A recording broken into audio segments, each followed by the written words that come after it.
We want you to have a chance to meet our candidates, certainly listen to selected questions, and then hopefully follow up with them. So this forum is all about you. Obviously, we want to be giving the candidates an opportunity to know and meet us. But attendees, you who support WGIPOA, you're the reason why we're here. So please remember that. And to that end, just so you understand the process, when we do have a forum, questions, requests for questions are sent to the board directors.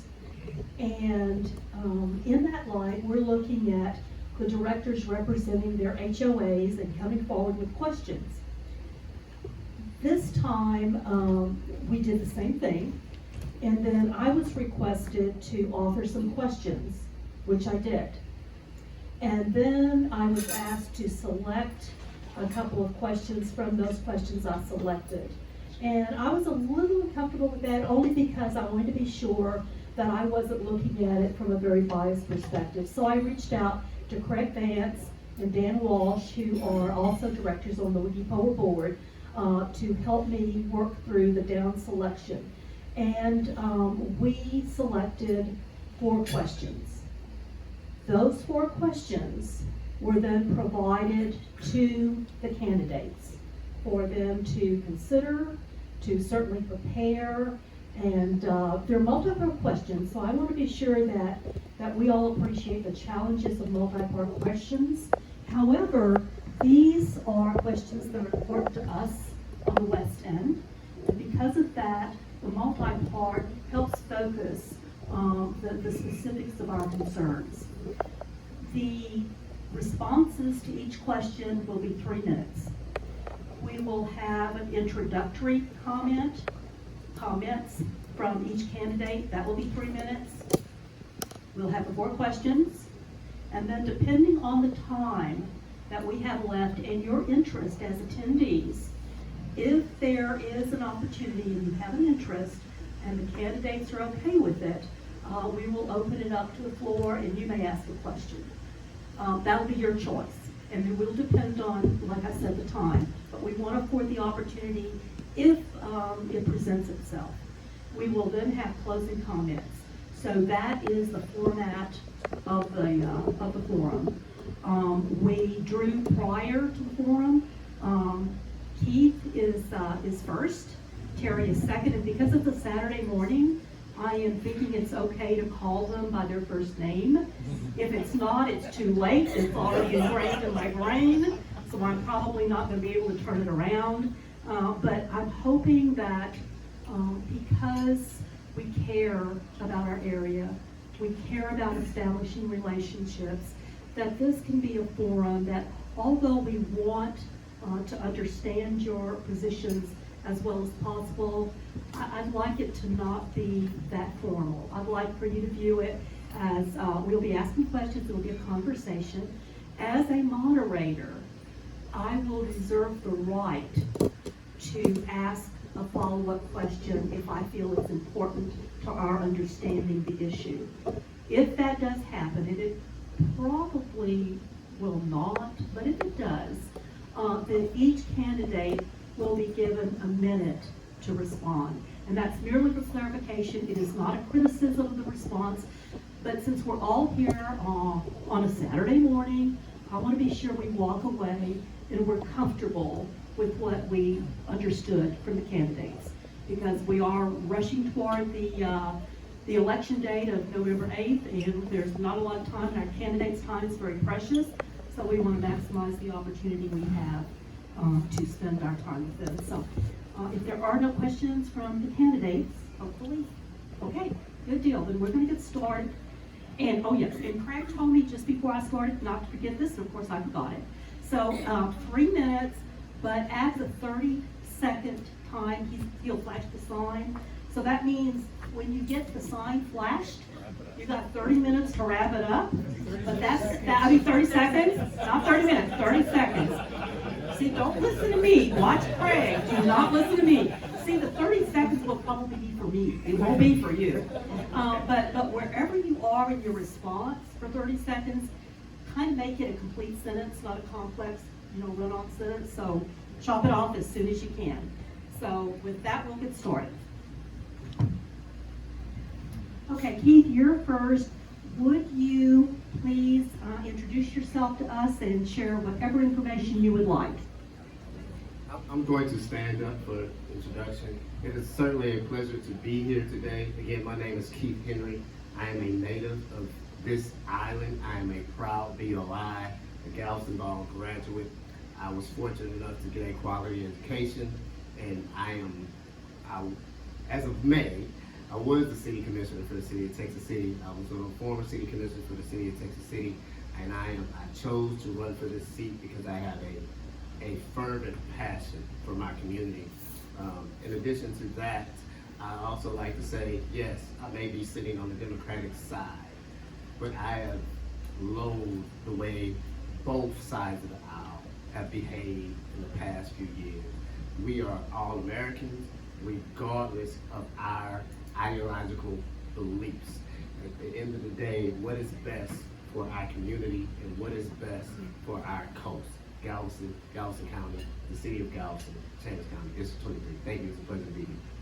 Oh, and I would like to add, on this journey, I'm gonna be formal. Member Wilson has been kind, generous, and I'm really grateful. We every time we see each other, it's very cordial. We're friends. And sitting in the middle of them, may I say I really appreciate them being friends. We really are friends, and I appreciate you, Keith, and all that you do for your community. I admire and respect that, and whichever one of us gets elected, I know we'll work well together. So I actually like you way more than some of the Republicans out there. Yes, anyway, I've been a grassroots activist for about 40 years in my community. I started when I was pregnant with my very first child.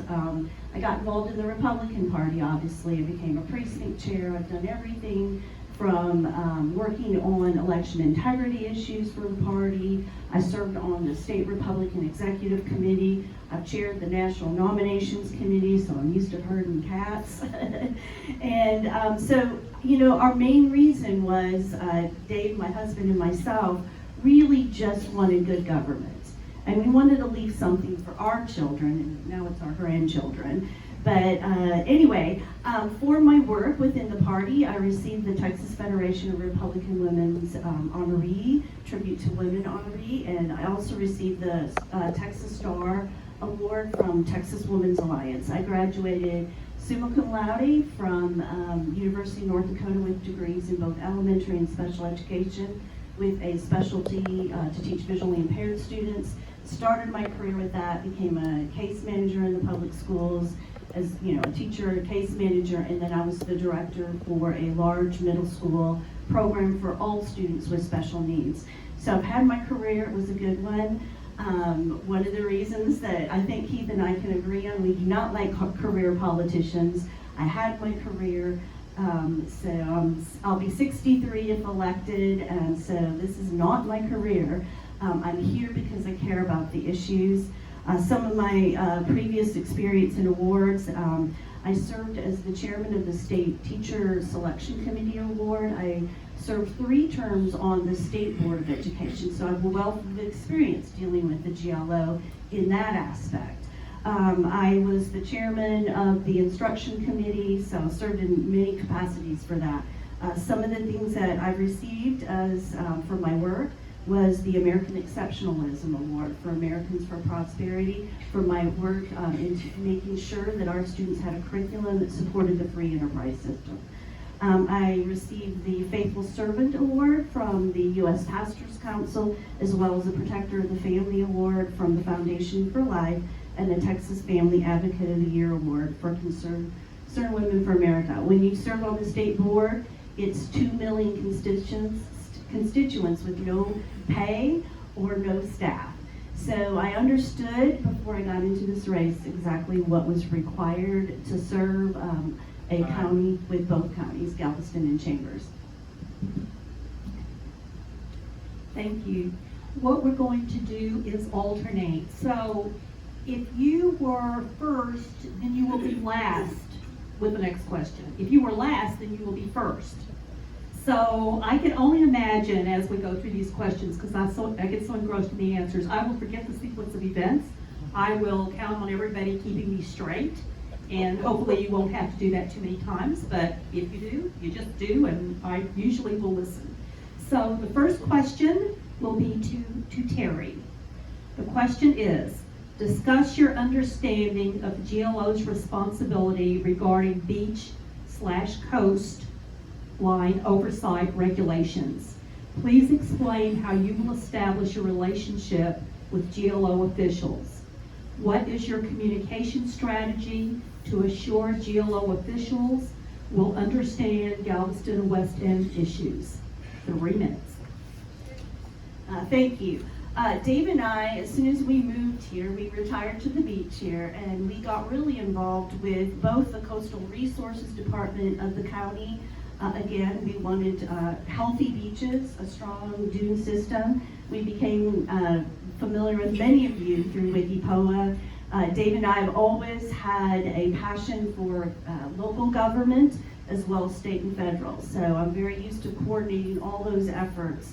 And you know, we had experience being on the West End and living here with our dune being destroyed twice and having to rebuild it and get all those permits from the GLO, and advocating really for not just the coastal spine. We started attending, before we had any inkling of running for office, the Greater Gulf Coast Protection and Recovery District meetings, really wanting to build up reinforcements of our dunes, interested in the double dune system, beach renourishment. All those projects were important to us just as good citizens. So we didn't realize it was kind of preparing us for this office. So, but we really support that work there. We became really good friends with Marie Robb, who's a very good advocate for the West End, as well as Mays Middleton, working on projects together.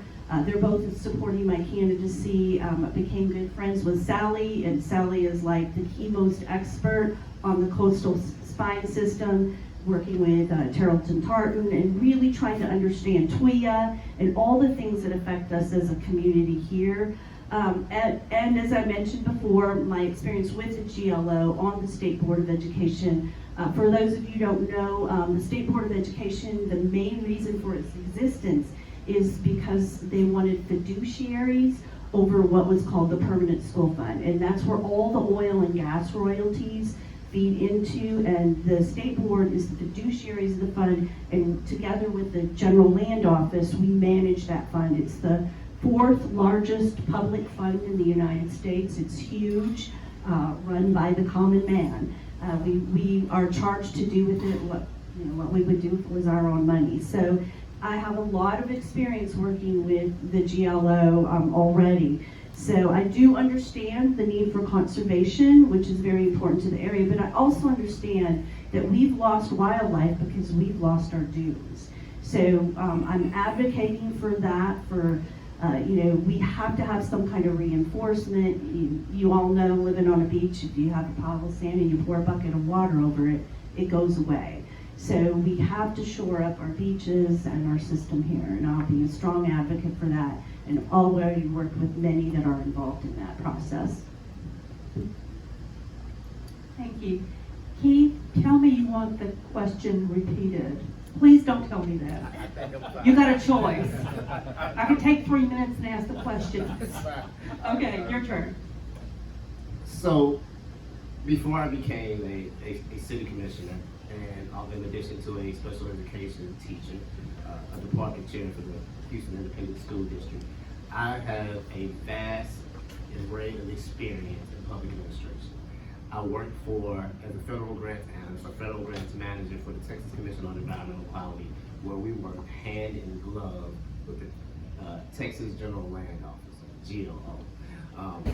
I had I managed a portfolio of $50 million. So if you're familiar with TCEQ, Texas Commission on Environmental Quality, TCEQ is the second largest environmental agency in the world, second from EPA, our federal agency. So I'm vastly experienced in this. After that, or subsequent to my tenure at TCEQ, I was a workforce development contract manager for the city of Austin. There I managed a $20 million grant portfolio, and we worked in public health and also worked hand in glove with local government, local, state, and the federal government. So again, I am well aware.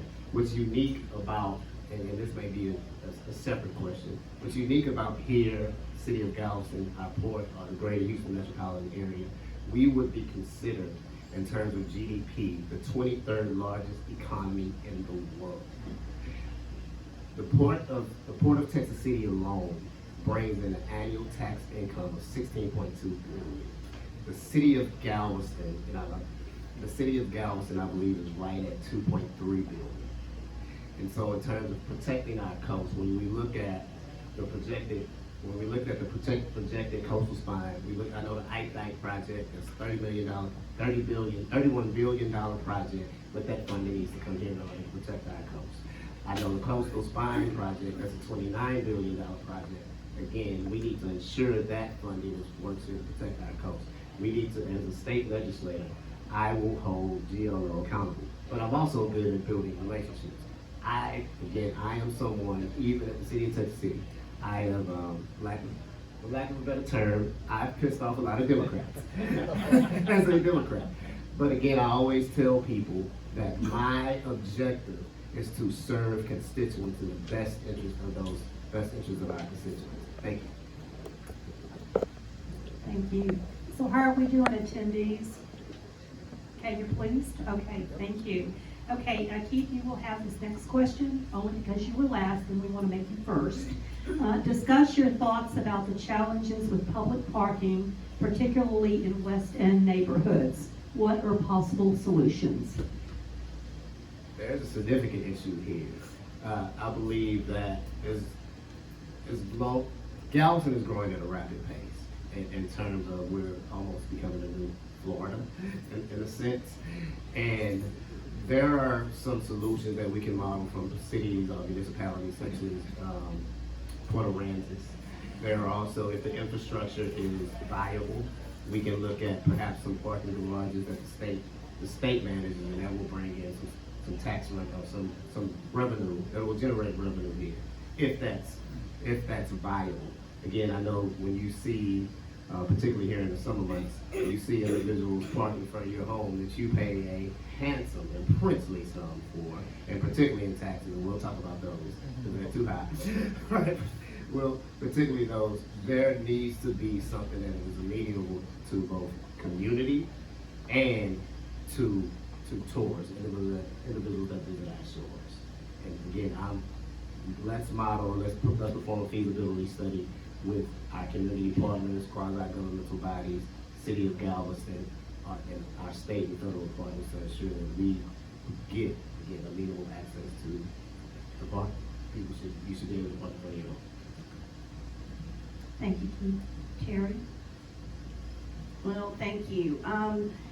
Each local community in our area on the coast has decided a different alternative. We have Jamaica Beach, we have Bolivar Peninsula, Surfside near us, allow driving on the beach.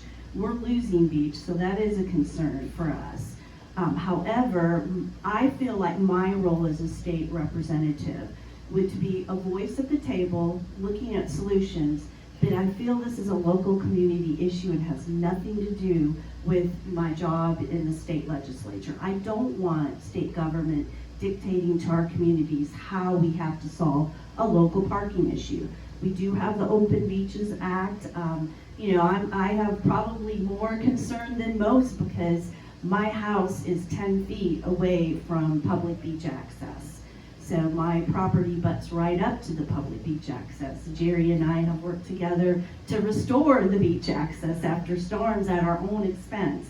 So I appreciate you, Jerry, helping start that and get that rolling and sharing that with me. So we do want tourists to be able to come to our beaches. It's never a popular thing to extend a pocket park that's going to be in front of your subdivision. So, yes, there are some solutions in expansion of that, but, some of those are unpopular. We do have to allow the public access to the beach, and if that means parking in front of my house, for now, I'm okay with that.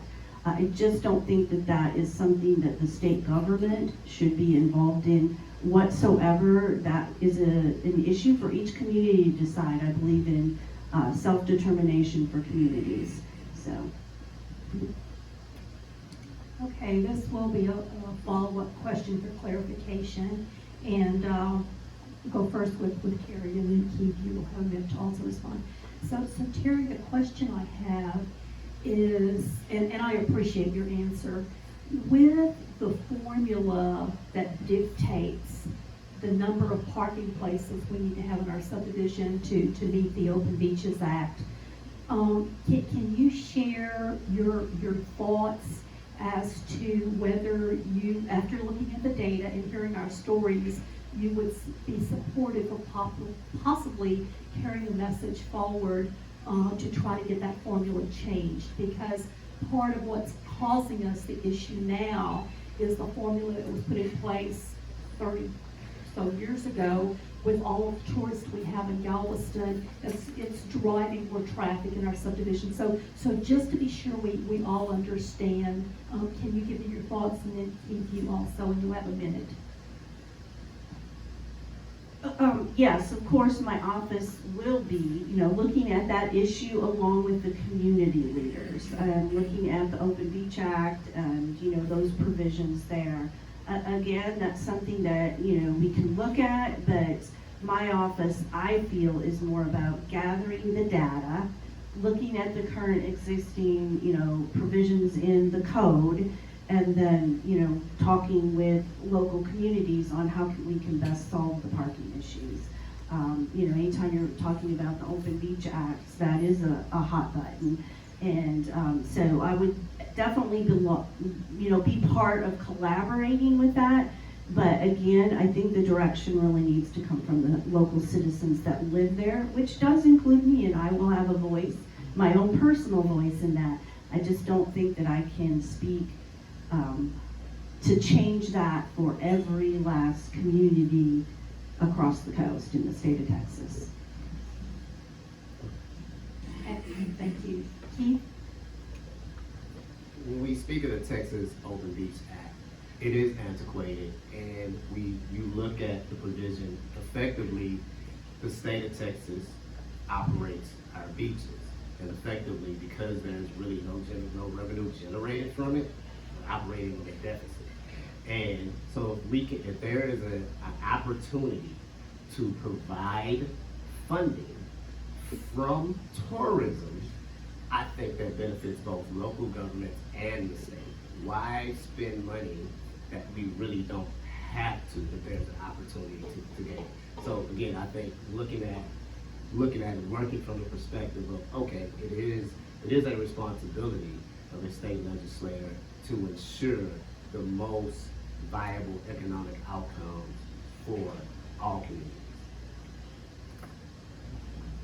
Okay, so who's first?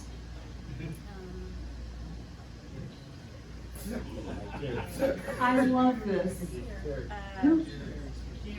Okay, Terri. This is a democratic process, just so you know. We want to be sure we're all moving forward together. Okay, your question. How much time will you spend in Galveston?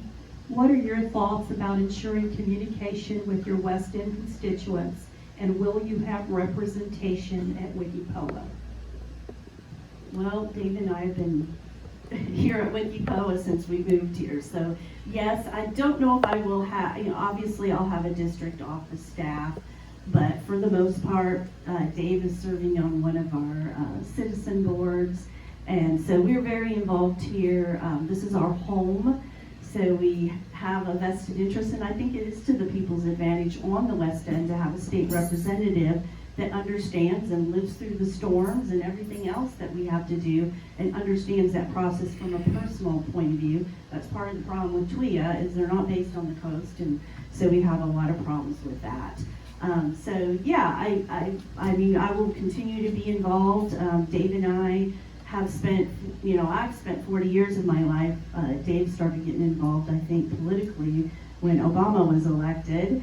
And so we've been going to all of the taxing entities that spend our dollars. That's where we are, whether we're elected or not. We'll continue to do so because we want good government. And we want a voice in our HOA. We want a voice in mud districts. We want a voice in our county and city governments. We'll still continue to lobby at the state legislature on issues that we care and are concerned about. So that's not going to end. I'm very accessible. My cell phone is over on the table there. Any of you feel free to, call me and do follow-up questions. I'm available. I am the one that's retired in the race, and so I have a lot of time to serve full-time the constituents of not just the Galveston County area, but all of Chambers County. This is the seat the only state rep that they have for their district. So, we're involved. We were involved before, and that's not going away. Thank you. Retirement I can only dream about, but I hope to get there. Keith? I would love to, because I love to have a mic and I love to talk, so absolutely. How much time will you spend in Galveston? What are your thoughts about ensuring communication with your West End constituents? And will you have representation at WGIPOA? Absolutely. Again, I am a native of Galveston, and I'm probably here more often than I'm actually at my own home in Texas City, much to my wife's chagrin. With that said, I like to respond, no, I'm not retired. I'm a 37-year-old man with a beautiful wife and three beautiful children, and 2 dogs. If anybody goes back and they look at my service as a city commissioner, if they look at my service as a public administrator, I am someone who's always been boots on the ground. My method has not always been, I'm not Mr. Congeniality. I get things done. And that is what government needs. I'm not here to be liked. I am certain I'm here to do an effective job for all constituents. And again, I am a native of this town. I am a native of Galveston, Texas, proud. So for me, and I'll tell this personal story, my family home during Hurricane Harvey was almost destroyed. We received about 5 foot of water. I used my own personal money, and I'm not a wealthy man, about $20,000 to restore it.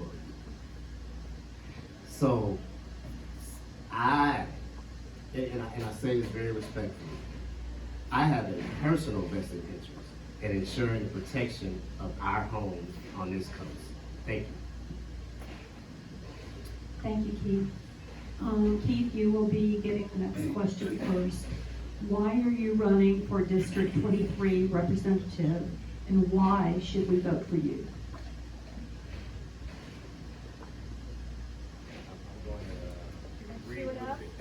All right.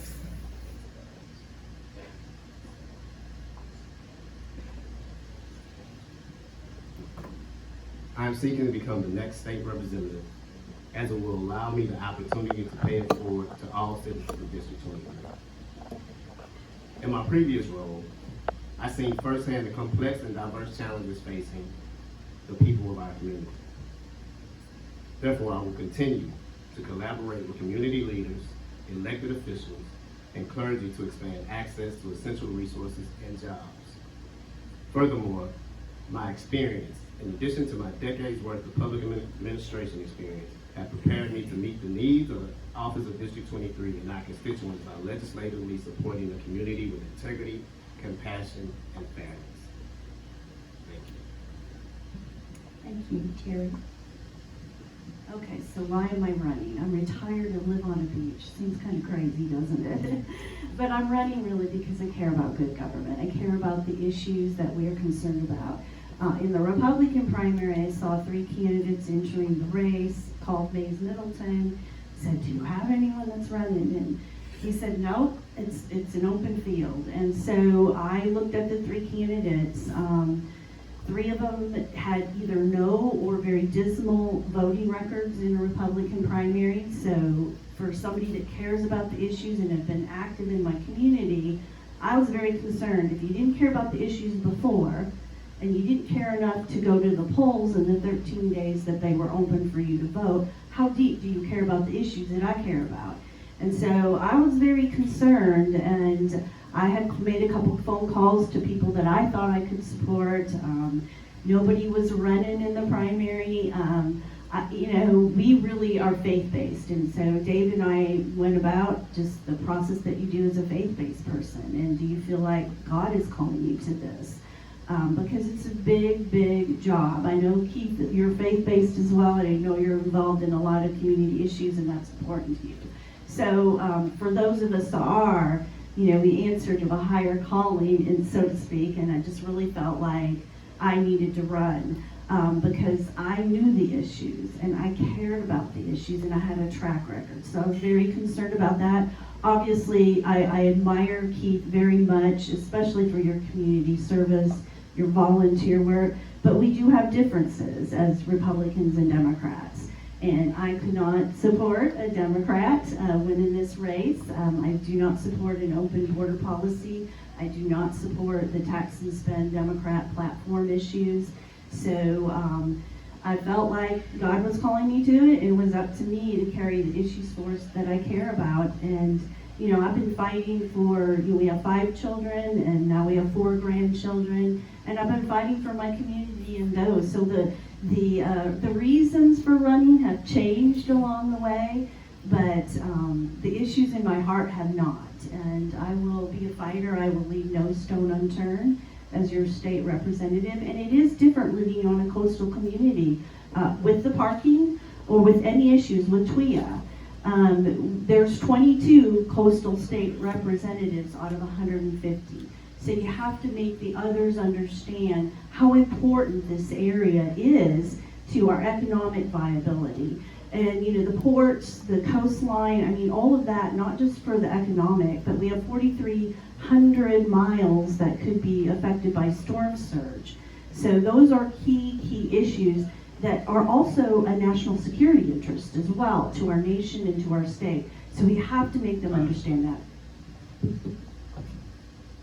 Thank you. Because the candidates have been so respectful of the time, it is 10:06. We have asked our 4 questions. So candidates, do you have any time restrictions if we open it up and our attendees would like to ask a question or 2? You stay with us? Okay, so attendees, here is your big chance. Any questions from the floor? Yes, sir. So, would either one of you support legislation to eliminate the county treasurer's office in Galveston County? The question was addressed whether you would support eliminating the county treasurer's office. And Terri, you talked last, so you must be first. My first tendency is to say no. The state constitution set up that office with the very purpose of separating the fiduciary responsibilities of the treasurer's office in a county from the spending power in the commissioner's court and county judge. And so I agree with those separation of powers. I know that the argument from the commissioner's court is that it would save taxpayers money. I don't see that. I'm willing to look at that, but I most likely, without hearing the other side, am not in favor of generally abolishing an office that the state constitution has set up for the very purpose of separation of powers. I just don't think that's a good idea. Thank you. Keith? I actually agree with Terri. I absolutely do not support that. I believe in separation of powers, checks and balances. That will, if I agree with Terri. Thank you. Okay, I'm telling you, we're just scooting right along, so it's 10:08. Let's open it up. Any other questions from the floor? No? Well, okay, only because I don't want to end here before 10:15, if it's okay with you. I'll ask a question. So one of the questions that was not selected to go forward, which I would really like to hear your specific response to, is please explain how you have been involved in addressing the TWIA flood and other insurance-related premium increases. Discuss your thoughts on the significant increases in property appraisals and your ideas about the risk of many constituents' affordability to living on our coast. Keith? I know that there is a consortium of governments that City of Galveston, City of Corpus Christi, Texas City Lamar Chamber of Commerce, Galveston Chamber of Commerce, they all were opposed to the recent tax hike. However, premiums have still went up with TWIA. That is, it's untenable, it's unsustainable, and going back to how do you generate revenue on the government side that would offset costs? I think TWIA needs competition, and I like to say this. Even though, again, I am on the Democratic side, I am very much a centrist. I'm very much a moderate Democrat, very fiscally conservative.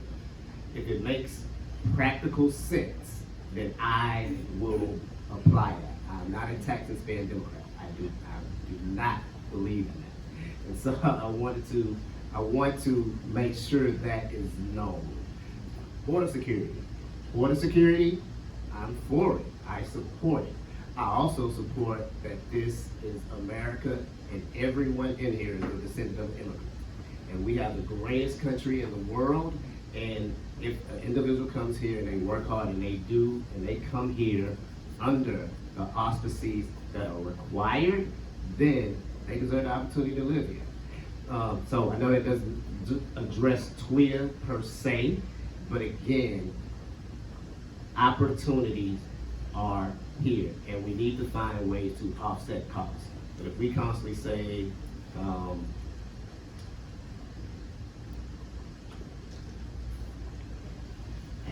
of lost train of thought, sorry. In terms of my involvement with TWIA, there are academic think pieces that I've written about protecting our coast, about offsetting these costs. Again, we want to live in a world that is affordable. Thank you. Terri? Well, I attended the last TWIA meeting and submitted testimony as well.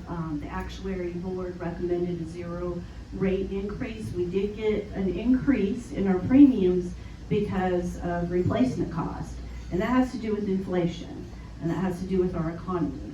So unfortunately, that part will go up, but the rate increase that they wanted will not be put into place. So we staved kind of that off.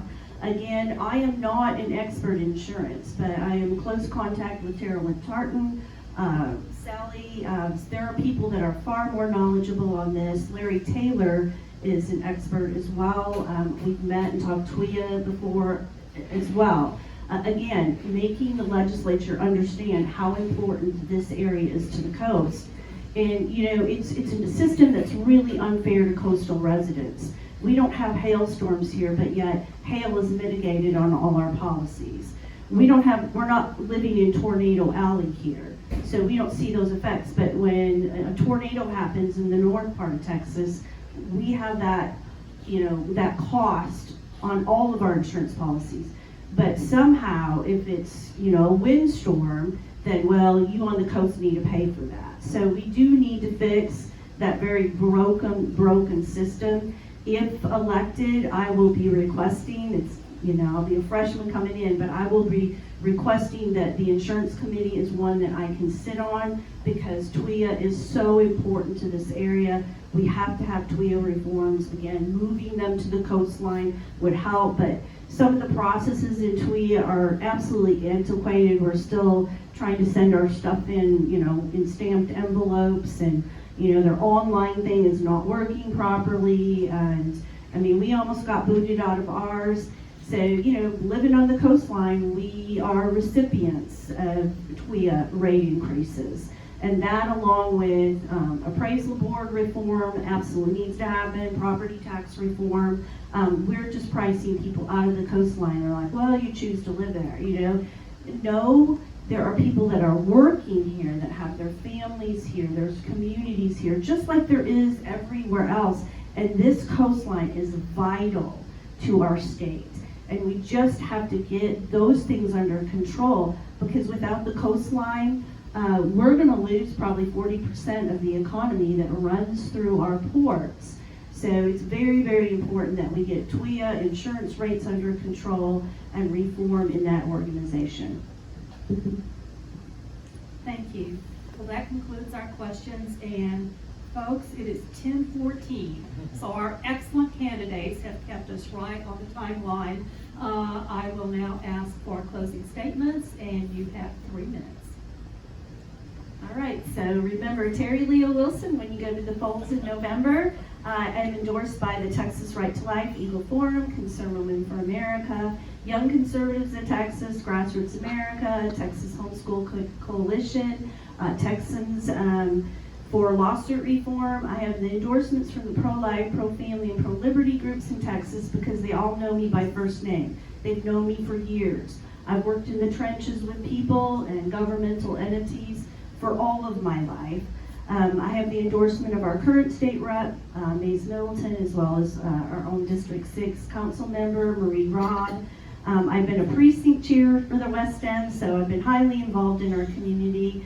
I have seen very little of my opponents in a very crucial part of the district, which is Chambers County, because of the coastline. It is a 2-hour trip from Galveston County over to Chambers County, and I feel like that area has their own coastal unique needs, and the Trinity Bay, and those issues are important to those people. So I have the time and the wealth of leadership experience in bringing people together in healthy discourse. Dave and I met actually when he was supporting one of my opponents in one of my campaigns, and we met after I had won. By 17 votes, he always reminds me, very narrowly, but we met to try to bring both sides together so that we could move forward for our communities, for good government, for the things that we cared about. Fell in love along the way, but it can be done, and we do have to work across the aisle. A lot of what happens in the legislature isn't just Republican, Democrat related, it's city and rural area related. And we have both within House District 23. So I'll be fighting for good government, for the unique needs of our coastal area. I think the best way to understand what a candidate will do when they're in office is to look what they've already done. And I feel like I have a wealth of experience in both state and level governments. Education will always be a passion of mine. If we don't have strong education systems, we don't have strong communities. So that is one of my areas of expertise that I will be fighting for as well. So I feel like the choice is clear. Vote for Terri Leo Wilson in the November election. Thank you. Thank you. I'm going to stand up. I realize that I am not the most likely person to stand here in this building today. I grew up miles down the road in public housing, a single-parent home. My mother taught my brother and I that no matter where we go, that we belong in the room. And that no matter who we meet, we treat them with dignity and we treat them with respect. The promise of this country is the reason why I stand here today. And in not too many countries in this world can somebody like me, who grew up indigent in a single-parent home, where somebody was murdered on my front porch, can gain a quality education, become a family man, and become an elected official in this great country, this great state. I may not be who you like. You may not like all of my ideas because, again, I didn't come from this world. I don't know where you came from either. But I come from a world of industrious values, and I will fight. And anybody who knows me, I will fight for whatever my constituents need, regardless if they are blue, red, purple, or green. I could care less what your party affiliation is. What I care is your home is protected. I care that you don't have high property taxes. I care that your kids get the best education in the world. That is who Keith Henry is. I am not going to disparage my opponent at any time, because that's not what I believe. I've always treated Member Wilson, Terri, again, she is a friend. I've always treated her with dignity and respect. So all I ask you, when you go into the polls, that you don't think in partisan ideology, but you think who is the best person and who is the most, we're both qualified, and who is the best person to serve you in the state legislature. Thank you. I'm Keith Henry. Pleasure.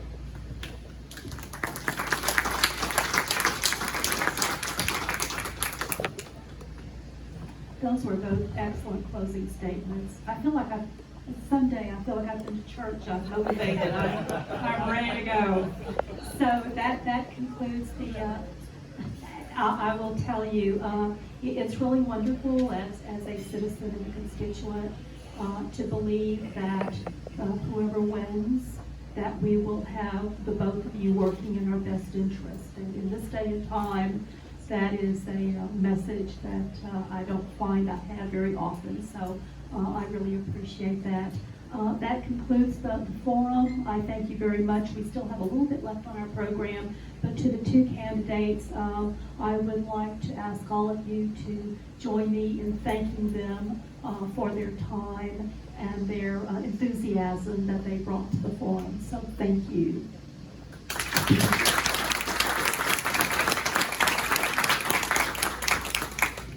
Okay, we'll take 2 minutes to rehear, and Jerry will take over, and we'll see where he leads us.